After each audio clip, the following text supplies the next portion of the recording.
اعوذ باللہ من الشیطان الرجیم پناہ مانگتا ہوں میں اللہ کی شیطان مردود سے۔ بسم اللہ الرحمن الرحیم شروع اللہ کا نام لے کر جو بڑا مہربان نہایت رحم والا ہے۔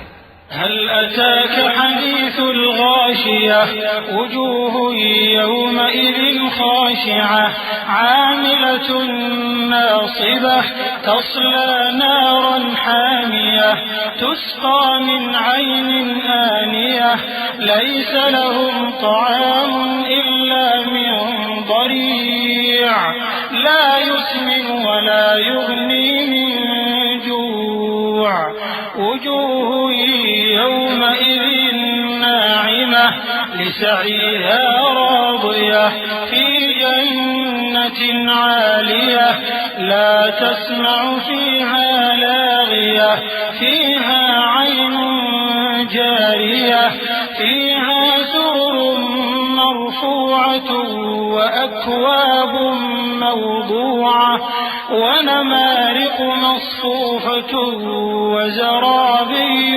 مبثوثة۔ بھلا تم کو ڈھانپ لینے والی یعنی قیامت کا حال معلوم ہوا ہے؟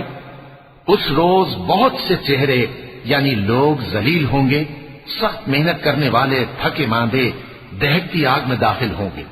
ان کو ایک کھولتے ہوئے چشمے کا پانی پلایا جائے گا، ایک سخت خاردار جھاڑی کے سوا ان کے لیے کوئی کھانا نہیں ہوگا جو نہ مفید غذا بنے اور نہ بھوک میں کچھ کام آئے۔ بہت سے چہرے یعنی لوگ اس روز شادماں بھی ہوں گے، اپنی محنت کے بدلے پر خوش، بہشت بری میں وہاں کسی طرح کے لغو بات نہیں سنیں گے، اس میں چشمے بہ رہے ہوں گے، وہاں تخت ہوں گے اونچے اونچے اور کٹورے قرینے سے رکھے ہوئے اور گاؤ تک یہ قطار کی قطار لگے ہوئے اور نفیس مسندیں جگہ جگہ بچھی ہوئی۔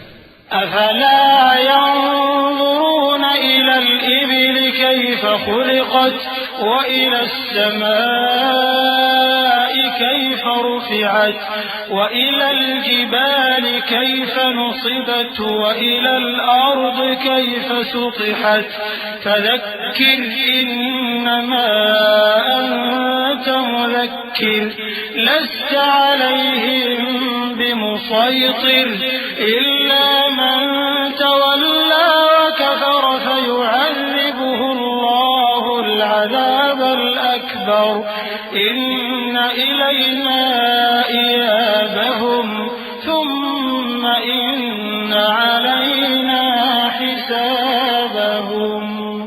تو کیا یہ لوگ اونٹوں کی طرف نہیں دیکھتے کہ کیسے عجیب پیدا کیے گئے ہیں، اور آسمان کی طرف کہ کیسا بلند کیا گیا ہے، اور پہاڑوں کی طرف کہ کس طرح کھڑے کیے گئے ہیں، اور زمین کی طرف کہ کس طرح بچھائی گئی؟ پس اے نبی صلی اللہ علیہ وآلہ وسلم تم تو نصیحت کرتے رہو کہ تم نصیحت کرنے والے ہی ہو، تم ان پر داروغہ نہیں ہو۔